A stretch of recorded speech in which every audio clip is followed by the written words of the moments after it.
Chaque fois que les moines allaient manger, ils devaient tous sauter par-dessus des troncs flottant sur l'eau. Leurs vêtements ne devaient pas être mouillés avant qu'ils n'entrent dans le réfectoire. En voyant ses compagnons traverser facilement, l'homme qui venait d'entrer dans le temple pensa que c'était simple et essaya à son tour. Mais dès qu'il posa le pied sur le tronc, il perdit l'équilibre et tomba directement dans l'étang. En sortant de l'eau, la première chose qu'il fit fut de courir jusqu'au réfectoire. Arrivé à la porte, il fut arrêté par un moine éminent qui l'avertit. Il ne pouvait pas entrer avec des vêtements mouillés. L'homme enleva rapidement ses vêtements et les mit à sécher sur un pilier de pierre. Lorsqu'il se rhabilla et entra enfin dans le réfectoire, les moines avaient déjà mangé tout le riz clair. Il vit qu'il restait un peu de bouillie dans un récipient et s'en approcha avec son bol, ignorant que cet espace était réservé aux moines éminents. L'un d'eux remplit alors un grand bol de bouillie et dit: « Si tu veux remplir ton estomac, tu devras compter sur ta propre force. » Et il proposa un défi. L'homme devait se tenir fermement sur un tronc flottant tout en mangeant le bol de bouillie. Mais il arrivait à peine à garder l'équilibre et tomba à nouveau dans l'eau. Le lendemain, remarquant que personne ne montait la garde, il tenta d'escalader le mur et d'entrer furtivement dans le réfectoire. Mais il fut découvert par le moine éminent et jeté à nouveau dans l'eau. Face au rire de ses compagnons, l'homme jura de prouver sa valeur. Cette nuit-là, pendant que tout le monde dormait,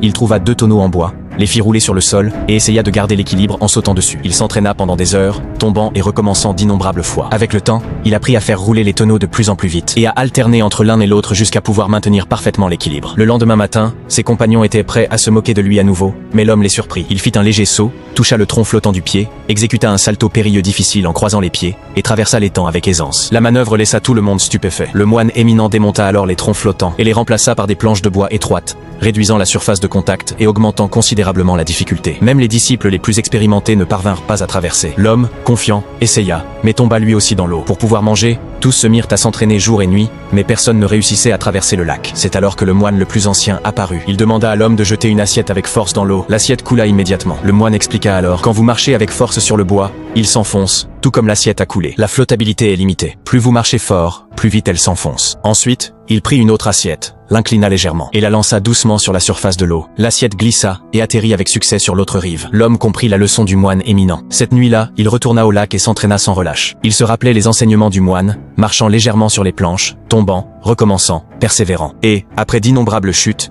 il réussit enfin à traverser le lac. Le moine éminent vit tout cela et en fut très satisfait.